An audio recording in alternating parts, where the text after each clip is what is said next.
बोलिए प्रेम से श्री सद्गुरु की जय।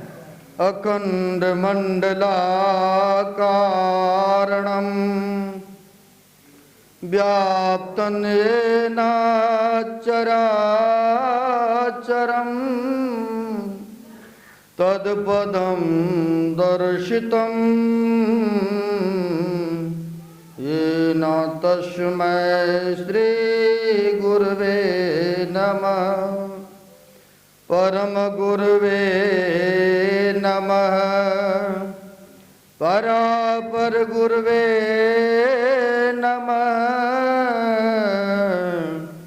परमात्मा गुरवे नमः। आत्मा गुरवे नमः। आदि गुरुदेव अनादि गुरुदेव अनंत गुरुदेव चरण गुरुदेव शरण गुरुदेव श्री गुरु महाराज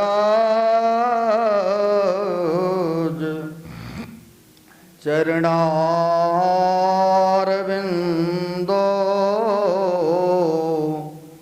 नमो नमस्तुते। श्री गुरु महाराज चरणारविंदो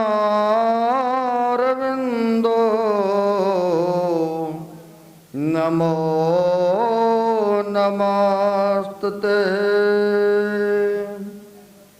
प्रातः स्मरणे आनंद श्री भूषित परमाराध्य संत सद्गुरु महाराज के पाद पद्मों में असंख्य असंख्य बार नमन है। तीर्थों को भी पावन करने वाले मंचस्थ पूज्य साधु चरण आए हुए सद्गुरु के सद भक्तगण, बड़ी खुशी की बात है। हम लोग नए साल के उपलक्ष्य में द्वितीय दिन में यह रविवार के दिन में संत मत सत्संग आश्रम में जो मनुष्य शरीर का कर्तव्य है वह कर्म करने हेतु पधारे हुए हैं। तो भक्ति के संबंध में हम लोग सुन रहे थे 9 प्रकार के भक्ति। अब भक्ति का अर्थ होता सेवा भी। और वाणी सुन रहे थे महर्षि साई स्वामी जी महाराज का, सेवा से सद्गुण है आते और जिससे जीवन सुखमय होता और जिसमें सेवा भाव नहीं और साई सुख चैन कहाँ होगा। आज सबरी माई ने सेवा किया तो देखिए सतयुग में यानी त्रेता युग में हुए, त्रेता युग में हुए, आज भी उनका नाम चल रहे हैं ना। लोग बड़े आदर सूची से नाम लेते हैं। प्रभु श्री राम उनके कुटिया में गए और गए ही नहीं, उनकी बेर भी खाए। आया है कि खाया वह चिक चिक के रखती थी, कहीं ये मीठे है कि खट्टे बैर है, वह देख देख करके और खाए। एक संत पलटू साहब हो गए, उनका कहना है साहब के दरबार में केवल भक्ति प्यार और केवल भक्ति प्यार, साहब भक्ति में राजी। और तजा पकवान दासी सुत भाजी और खाए सबरी के बैर ऋषि मुनि सब रोए। कहते हैं कि प्रभु को केवल भक्ति से नाता होते हैं। खाए सबरी के बैर ऋषि मुनि सब रोए। और रामायण में सुने हैं जाति पाति कुल धर्म बराई धन बल परिजन गुण चतुराई भक्तिहीन नर शोभई कैसा बिन जल बारी देखिए जैसा। कहते हैं बहुत बड़ा विद्वान हो जाए, अगर अंदर के अहंकार नहीं गया है तो वह परमात्मा के प्रेमी नहीं है। बोलने के लिए कुछ भी बोल सकते हैं हम, लेकिन वहाँ देखते थे प्रभु श्री राम कि हमारे सबरी में, हमारी भक्तिनी में कितनी श्रद्धा है? तो प्रभु श्री राम उनके कुटिया में गए। यहाँ पर भी कहते हैं भक्तिहीन नर शोभई कैसा अब बिन जल बारिद देखिए जैसा। कहते विद्वान हो जाए, बेशक 18 पुराण 6 शास्त्र को 4 वेद को कंठस्थ कर ले, बोलता रहे कंठस्थ करके पूरी विद्वता की प्रखंड विद्वान हो, लेकिन उसके अनुकूल अगर आचरण नहीं हो, उसके अनुकूल अगर चले नहीं व्यक्ति, तो क्या फायदा है? वो तो परमात्मा देख रहे हैं ना सब। तो कहते हैं विद्वता बहुत बड़ा आ जाए उसके अंदर, अगर अहंकार नहीं गया तो कुछ भी नहीं है।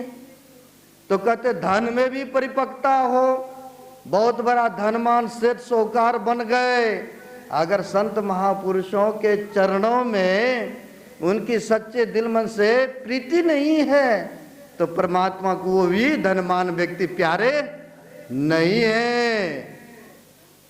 कहते कुटुंब संबंधियों में भरपूर हो, सब तरह से परिपक्व हो, लेकिन अगर संत महापुरुषों की सेवा नहीं करता हो तो वो भी उनको प्यारे नहीं है। यानी भक्तिहीन नर सोवै कैसा, अब बिन जल बारिद देखिए जैसा। बादल तो लगा, काली काली बादल लगा, पूरी जोर से गर्जन भी हो रहा है, लेकिन अगर एक बूंद भी जल पृथ्वी पर नहीं गिरा, कोई पैदा हुआ क्या? इतनी काली काली मेघ का या गर्जन करने का कोई लाभ हुआ? कहेंगे कोई लाभ नहीं हुआ। कहते सब चीजों में परिपक्वता हो, अगर उसके अंदर भक्ति ही नहीं है तो वह परमात्मा के प्यारे नहीं है। सबरी तो जाति की थी बिलनी नीच वर्ण के, कहते हैं खाए सबरी के बैर ऋषि मुनि सब रोए। जंगल में बहुत सारे ऋषि मुनि थे, एक पैर पर तपस्या करने वाले, जटा बहुत बड़ा बड़ा, बढ़िया कुटिया बना करके थे। जब सबरी माई के पास में प्रभु श्री राम गए तो सब ऋषि अवाक हो गए कि मेरे कुटिया में नहीं, एक स्त्री की कुटिया में गए, वो भी नीच वर्ण जाति के कुटिया में गए। लेकिन प्रभु के लिए तो केवल भक्ति से नाता होते हैं। कहते गए ही नहीं, खाए सबरी के बैर ऋषि मुनि सब रोए। ऋषि मुनि सब रो रहे हैं, ऐसा कैसे हो गए? आपको ये भी पता होगा कि सबरी माई जिस सरोवर से पानी लाया करती थी, ईर्ष्या बस द्वेष बस पानी भी लेने से वर्जित कर दिया कि तुम नीच वर्ण के हो, तुम्हें पानी नहीं लेने देंगे। यानी दूसरे को बढ़ती चढ़ती देख करके आजकल आदमी दूसरे को जलन बहुत है, ये शुरू से होता हुआ चला आ रहा है, और उसी में दूसरे को बिगाड़ करके अपना सुख चाहते हैं। एक व्यक्ति था किसी गांव में, बड़ी अच्छा सटीक उदाहरण आ रहा है। एक व्यक्ति था जिसका नाम तो कुछ और था, लेकिन उसको लोगों ने नाम रख दिया बिगारानंद। अब बिगारानंद क्यों रखा? किसी का शादी विवाह होने वाला है तो वह बिगारानंद जहां पहुंच जाते थे ना, उसके काम ही बिगाड़ देते थे, काम ही होने वाला बिगाड़ देते थे। किसी का सर्विस लगने वाला है, किसी का जमीन रजिस्ट्री होने वाला है, तो जहां वो पहुंच गए तो वहां उनका काम बिगाड़ ही देते थे, होने नहीं देते थे। आप लोग कृपया शांति का दान दें, वो बिगाड़ ही देते थे, काम नहीं होने देते थे। अब था वरिष्ठ आदमी था, बड़न चरण आदमी था, उनके मुंह पर तो कोई नहीं कहते थे कि आप बिगारानंद हैं, उनके सामने में तो उनका नाम ही लेकर के पुकारते थे। लेकिन गांव के लोग सभी अजीज हो चुके थे। एक सरपंच के घर में रिश्ता का फैलन हो रहा था, वहां पर देनी लेनी चल रहा था। लड़के के घर पर लड़की वाले पहुंचे थे। अब सब बातचीत फाइनल तय तमन्ना होने को जा रहा था, तो लड़के के बाप ने देखा कि वो देखो बिगारानंद आ रहा, कहीं होए हुए काम कहीं बिगाड़ ना दे। अब उसने क्या किया, अपने पुत्र को बुलाया, जिनका विवाह निश्चित हो रहा था तय तमन्ना, कहा ये लो 100 रुपया और जा कर के तुम उनके हाथ में पकड़ा देना ताकि कुछ देर के लिए चुप रहेगा, काम होने देगा। आया वहां से, वह बिगारानंद आ रहे हैं। अब जब वो आ रहे हैं तो देखा तो पुत्र को कहा जा पहले तुम दे दो उसको हाथ में ताकि चुप रहे और आशीर्वाद भी देंगे। आया हुआ बिगारानंद आया तो चुपके से 100 रुपया लिया और जा करके हाथ में पकड़ा दिया। कहा अच्छा अच्छा बहुत खुश रहो बेटा, बेटा तुमको हम आशीर्वाद देता हूँ कि तुम्हारा मिर्गी छूट जाए। अब सोच सकते हैं, अब तो रिश्ता फाइनल होने वाला था, बेटी वाला सामने में था। कहा बेटा तुमने 100 रुपया दिया, जाओ तुमको मैं आशीर्वाद देता हूँ कि तुम्हारा मिर्गी छूट जाए। अब जो भी काम होने वाला लड़की वाला कहते नहीं नहीं मैं नहीं करना अब शादी, अब मैं चला यहाँ से। अब लो बने बनाए काम भी बिगाड़ दिए। कोई खुश होगा क्या? किसी के बढ़ती चढ़ती देख करके अब कोई ऊपर जा रहा है उसको टांग पकड़ के खींचेंगे, हैं तो फिर तो जलन तो ईर्ष्या तो द्वेष तो यही दिखता है ना। भाई कोई बढ़ रहा तो बढ़ने दो, उसकी क्यों कमी को निकाले। लेकिन आजकल क्या है, एक दूसरे को नुक्ता चिन्ही निकालने में यह संसार लगा हुआ है, सभी लगे हुए हैं। खैर होता क्या है, कुछ दिन के बाद वह बिगारानंद बीमार पड़ गए। अब बीमार पड़ गए तो इलाज के लिए हॉस्पिटल ले गए। अब हॉस्पिटल तो ले गए तो बड़ी सख्त दिनों प्रतिदिन और बीमार होते जा रहा है। कुछ गांव के लोगों को खबर आया, उनकी बेटे पोते आया, कहा अब हमारा पिताजी लगता है नहीं बचेंगे। तो कुछ गांव के बुजुर्ग लोग थे, कहा एक बार चलते हैं देखने के लिए 5-10 आदमी मिल करके। तो जिसको जिसको गया कहने के लिए कि चलिए अब तो वो जा रहा है शरीर और संसार से, कहा भले वो चल जाए। वो जब तक रहा तब तक बिगाड़ता ही रहा, काम बनता हुआ बिगाड़ते ही रहा। यानी कहते हैं अगर अच्छे कर्म करेंगे ना, आपके लिए परमात्मा से भी दुआ मांगेंगे और यहीं तक नहीं कहेंगे मेरा भी उम्र उसमें लग जाए, क्योंकि वह अच्छे व्यक्ति थे, अच्छे कर्म करते थे, अच्छे रास्ता दिखाते थे। अगर कहीं बुरा करते हैं, किसी का अनिष्ट सोचते हैं, तो वो तो चाहेंगे कि कब इसका शरीर छूट जाए, कब यह नजरों से हट जाए ना। ये समाज में देखने को मिलता। अब जो बुजुर्ग को गए कहने के लिए कि चलिए दिखाते, कहा अरे भले मरने दो उसको, मैं नहीं जाना। तो उस व्यक्ति ने कहा मेरे भी मन में तो यही था कि नहीं जाएंगे देखने के लिए, लेकिन हुआ क्या, गांव का है अब तो वो बचेगा नहीं, चलो एक बार दिखाते हैं। कहा अच्छा ठीक है आप लोग कहते तो चलते। 5-10 आदमी मिल करके गए देखने के लिए। अब जब गए देखने के लिए, अब बेड पर पड़ा है, अब हाथ जोड़ के क्षमा मांगते हैं कि हम ना जाने क्या क्या नहीं आपके साथ में किए, गांव वाले के साथ में बहुत गलत किया हूँ। मेरी एक अंतिम इच्छा है, मैं क्षमा चाहता हूँ, लेकिन मेरी एक अंतिम इच्छा है वो भी पूरा कर देना। कहा अच्छा ऐसी बात है, चलो मैं क्षमा करता हूँ, बोलिए क्या इच्छा है। कहा नहीं आप पहले वचन दीजिए तब हम अपने बात को रखेंगे। कहा जब तक मैं गांव में रहा, जीवित शरीर में रहा, स्वस्थ रहा, तब तक मैं बिगाड़ता रहा, लोगों को काम बिगाड़ता रहा। मेरी अंतिम इच्छा है कि जब मेरा शरीर छूट जाए, इस मुंह से, इस जिब्या से मैं ना जाने तरह तरह के लोगों को कटु शब्द कहा हूँ, बिगाड़ा हूँ। अंतिम मेरी ये इच्छा कि इस पर न एक हाथ के कील लीजिएगा और जब मेरा शरीर छूट जाए तो यह जीभ पर हथौड़ी से उस कांटी को ठोक दीजिएगा। बस मेरा अंतिम यही इच्छा है, क्या इतना कर सकते हैं। कहा अच्छा जब तुम्हारी अंतिम इच्छा यही है तो कोई बात नहीं, जब शरीर छूटेगा तब न देखेंगे। कहा कोई बात नहीं, तुम्हारी ये भी इच्छा पूरे हम करेंगे। कई बार बुजुर्ग लोग क्या करते हैं, बेटा पोता से पहले लिख देते हैं एक स्टाम्प पेपर पर, भाई मेरा शरीर छूटने से पहले मेरी किडनी दान कर देना, मेरी ये आंखें दान कर देना। बहुत ऐसा देखने को मिलता ताकि दूसरे के काम में आ जाए, ऐसा देखने को मिलता है।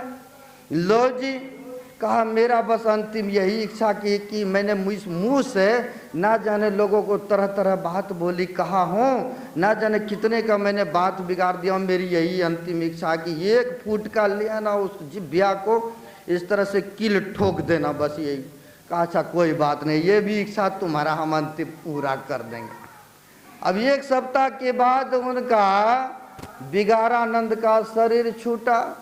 और जब शरीर छूटा, कार्य इनकी अंतिम इच्छा था भी इस तरह से कील ठोकना है। तो 2-4-10 आदमी आया और एक कील तैयार किया, ठोक दिया, फगडोल बनाया, लेकर के अर्थी लेके जाने लगा श्मशान घाट। और जब जाने लगा तो उधर से पुलिस की गाड़ी आ रही थी। तो पुलिस की गाड़ियां जब आ रही थी तो देखते हैं भाई फगडोल है, जब लाश से ले जा रहे तो बराबर सैंपल ना होना चाहिए। अब मुंह पर देखते हैं ऊंचा ऊंचा है। बोला अरे कौन है ये? कहा हमारे दाया बाबा है, शरीर छूट गया, इसको श्मशान घाट ले जा रहा हूँ जलाने के लिए। अरे इसके मुंह पर देखता हूँ ऊंचा ऊंचा, क्या है? नीचे उतारो इसको। अब नीचे उतारा गया, देखते मुंह में कील ठोका हुआ। कहा पुलिस ने अरे तुम लोग तो जानबूझकर इसको ठोक ठोक के मारा है। अब लो शरीर छूटा भी तो पर भी कल्याण नहीं है। कहा तुम लोगों ने जानबूझ करके कील ठोक के इनको मारा है। अब पहले चलो जेल की चक्की पीसो, जेल की हालात में चलो। अब सबको जेल में ले जा करके ठूस दिया। अब वहाँ पर जा करके वो लोग विचार करने लगे कि मरने के बाद भी ये ने हमको छोड़ा। जाओ रे त्यागानंद, तुम तो चले गया लेकिन जेल के हालातों में हम लोगों को बंद करके गया। यानी कहते हैं ऐसे भी व्यक्ति होते हैं दूसरे को बिगाड़ करके अपना सुख चाहते हैं। लेकिन कहते हैं माता सबरी के पास जंगल में तो ऋषि मुनि बहुत थे, लेकिन सबके पास नहीं गए। श्रद्धा था, भक्ति था, प्रेम था। तो प्रभु श्री राम उनके सीधे कुटिया में गए हैं। कहते हैं खाए सबरी के बैर ऋषि मुनि सब रोए, किन यज्ञ युधिष्ठिर बटोरा सकल समाजा। अब मर्दा सबका मान सोपच बिना घंट न बाजा। कहते हैं युधिष्ठिर जी महाराज को हो रहा था कि हमने इतना दान किए, इतना दान किए। सब साधु महात्मा को बुला रहे हैं कि भाई चलो हमारी यज्ञ पूर्ण होंगे। तो घड़ी घंट रखा गया था कि अपने घड़ी घंट 3 बार बजेंगे, लेकिन स्वपच भगत को ही निमंत्रण नहीं दिए थे। सबको तो बुलाए लेकिन स्वपच भगत को नहीं बुलाए। लेकिन यज्ञ भी पूर्ण उनके नहीं हुआ।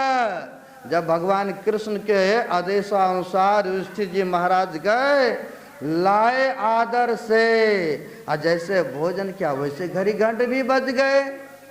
सब आदमी देख के हैरान है। वही कहते मर्दा सबका मान स्वपच बिना घंट नहीं बाजा।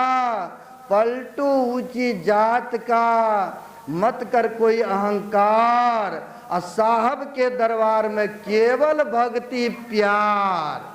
वह परमात्मा के दरबार में केवल भक्ति ही प्यारा है। छलकपटी भक्ति से काम नहीं चलेगा। बेशक दिखावा के लिए कि फलाना व्यक्ति कहे हम भी भक्त हैं, हम भी बहुत अच्छे हैं, हम भी बहुत अच्छे प्रवक्ता हैं, लेकिन वो तो देख रहा है ना साहब के दरबार में केवल भक्ति प्यार, केवल भक्ति प्यार। साहब भक्ति में राजी। वह साहब परमात्मा केवल भक्ति से ही नाता रखते हैं, अन्यथा और कोई संसार के पदार्थ से कोई उनको मतलब ही नहीं है। इसलिए निष्कपट निष्भाव से छल कपटों को त्याग करके गुरु के चरण में आइए और उनके कथनों चलिए। आज देखिए सबरी माई के इतिहास में नाम हो रहा है। जो सरल होते हैं, श्रद्धावान होते हैं, संत महापुरुष उनकी श्रद्धा का चीज को ग्रहण करते हैं आपको मैं एक दृष्टांत दे करके अपनी वाणी को संपन्न दूंगा। गुरु महाराज के समकालीन की बात है। एक मायागंज, आपको पता ही है, भागलपुर में कुप्पा घाट आश्रम में गुरु महाराज सो शरीर में थे। एक सुल्तानगंज के माई अपनी गाय का दूध का नए बर्तन में लीप पोछ करके, अब न गैस चूल्हा चला है, चूल्हे पर लिपाई पोछाई करके नए बर्तन में श्रद्धा के साथ गुरु महाराज के लिए पेड़ा तैयार की, ताकि गुरु महाराज को ग्रहण कराएंगे। अपने गाय का दूध का पेड़ा है, बड़ी श्रद्धा के साथ बना उना करके ले आए, कटोरे, नमे कटोरे में कपड़े में ढक ढुक करके। और जो गुरु महाराज के सेवक थे जाके उनको देते, ये लीजिए गुरु महाराज को ग्रहण करा दीजिएगा, हमारी गाय का है, बड़ी पवित्र ढंग से बनाई हूँ गुरु महाराज के लिए। तो गुरु महाराज के लिए सेवक कहते हैं, हमारे गुरु महाराज मीठा चीज नहीं लेते हैं, इसे ले जाओ। अब जैसे कहा ले जाओ तो बड़ी पीड़ा हुआ उनके मन में, इतना श्रद्धा से इतना प्रेम से अब बनाए हैं और नहीं खाए, थोड़ा भी अगर ले लेंगे तो हमें संतुष्टि हो जाएंगे ना। अब बड़ी आग्रह करने लगे कि मैंने गुरुदेव के लिए बना के लाई हूँ, रख लीजिए बाबा रख लीजिए। बड़ी अर्जी विनती की। अच्छा अच्छा ठीक है, दे रहे हो तो मैं अलमारी में रख देता हूँ, कोई बात नहीं। ले लिया, रख दिए। जब भोजन का टाइम हुआ, जैसे भोजन का लंच का टाइम हुआ, सब सामग्री परोस के दिया गया। गुरु महाराज अंतर्यामी महापुरुष, घट घट की बासी, वह जानी जान, भोजन दिया गया। भोजन के बीच में ही गुरुदेव कहते हैं, है जी हमें आज मीठा खाने का मन कर रहा है, कुछ मीठा है लाओ। अब झट से अलमारी में गए और वो ले आए पेड़े की डब्बा, और उसमें से तोड़ करके गुरु महाराज एक टुकड़ा जाके ग्रहण किए। एक टुकड़ा ग्रहण किए तो सही, महापुरुष तो ऐसे अंतर्यामी थे, भक्तों का श्रद्धा का पेड़ा ग्रहण किए। और उधर उसके जीवन की जो थी ऐसी आपदाएं, ऐसी परिस्थिति, ऐसी कठिनाएं, सारा धीरे धीरे धीरे परिवर्तन होते चले गए। कई पुत्र का सर्विस लग गए, बढ़िया से जीवन यापन करने लग गए। तो अंतर्यामी ऐसे गुरुदेव थे कि माई का श्रद्धा का पेड़ा भी अलमारी में रखा हुआ मंगा करके गुरु महाराज ने ग्रहण किए। हमारे गुरुदेव ऐसे अंतर्यामी थे। अब प्रभु श्री राम ने भी बैर खाए हैं, आपको ये भी पता होगा। मैं याद दिलाता हूँ कि बहुत लोग भंडारा कर रहे थे, एक भक्तों के मन में हुआ कि हमें भी पैसा होता तो हम भी साधु महात्मा को बुला के भंडारा करते, सेवा करते, लेकिन हमारे पास तो कुछ भी नहीं है। अब पुराने जमाने में अल्लू शकरकंद जिसको बोलते हैं, शकरकंद हुआ करते थे। उन्होंने सोचा यही शकरकंद ले जाते गुरु महाराज के श्री चरणों में देंगे, अगर इनमें से एक भी खा लिया तो मेरा लाया हुआ परिश्रम सफल हो जाएंगे। अब ले, बेचारा गरीब थे, कपड़े में बांध छिन के आया, अब मैले सैले कपड़े पहने हुए थे, आया शकरकंद देने के लिए कुप्पा घाट। हमारे जैसे सेवक होंगे, कह रे कैसे कपड़े पहन करके आ गया है, चलो चलो यहाँ से हटो हटो हटो, क्या तुम लेके आया, क्या देना चाहते, हटो हटो यहाँ से, जाओ जाओ, तुम आ गए हो यहाँ पर गुरु महाराज के रूम पर पास में, चलो हटो। अब बेचारा के बड़ी दिल में चोट पहुँचा है। और शाम का टाइम में अभी भी गए होंगे कुप्पा घाट, तो देखे व्हीलचेयर है ना जिस पर गुरु महाराज को घुमाते टहलाते थे, जो गए होंगे देखे होंगे, वो व्हीलचेयर पर घुमा रहे थे। बहुत सारे पब्लिक, साधु बाबा, कोई संगत, सब घूम रहे थे पीछे पीछे। तो वो शकरकंद लेके जो गए थे भक्त, वो भी पीछे पीछे पोटरी बांधा हुआ है, पीछे में लटकाया हुआ, वो भी साथ साथ घूम रहे हैं, वो भी साथ साथ घूम रहे हैं। अचानक गुरु महाराज ने सब भक्तों के बीच में ही, अंतर्यामी गुरु महाराज अंतर्यामी गुरुदेव कहते हैं, है जी आज हमें शकरकंद खाने का मन कर रहा है, कोई खिलाओगे शकरकंद? आप तो पीछे में जो था भक्त दौड़ करके आ गया, गुरुदेव मैं ही तो लेके आया हूँ, गुरुदेव मैं लेके आया हूँ, ग्रहण करें। उनमें से बढ़िया बढ़िया शकरकंद लिया और गुरु महाराज ने कहा कि देखो इसको दाल में डाल देना, और दाल में डाल के ब्रिक ब्रिक कर देना और सबके मुंह में जाएगा, इनके तरफ से भी भंडारा हो गए। अब देखिए अंतर्यामी गुरुदेव सबकी घट घट के बातों को जानते थे, श्रद्धा का जो चीज थे वो ग्रहण करते थे। ऐसे थे गुरु महाराज पहुंचे हुए पुरुष हैं। हम लोग भी श्रद्धा से भक्ति भजन करेंगे, सुमरन करेंगे तो अवश्य हमारे पुकार को वह स्वीकार करेंगे। इसलिए कहते हैं अगर उद्धार चाहते हैं, कल्याण चाहते हैं तो गुरु महाराज का वचन है, संत मता बिनु गति नहीं, सुनो सकल दे कान, और जो चाहो उद्धार को बनो संत संतान। संतों का संतान निष्कपट छल को छोड़ करके जब बनेंगे, भक्ति सुमरन करेंगे तो अवश्य यह लोक और परलोक दोनों सुखदमय हो जाएगा, मंगलमय हो जाएगा। कहने के लिए बहुत बातें हैं, मैं ज़्यादा नहीं लूँगा समय। अब मैं तो आरती भी नहीं करूँगा, क्षमा चाहता हूँ, हमें इजाज़त दिया जाए, हम लोग आगे बढ़ेंगे कपूरथला के लिए। यही आप सबके बीच में मैंने थोड़ा सा रखा।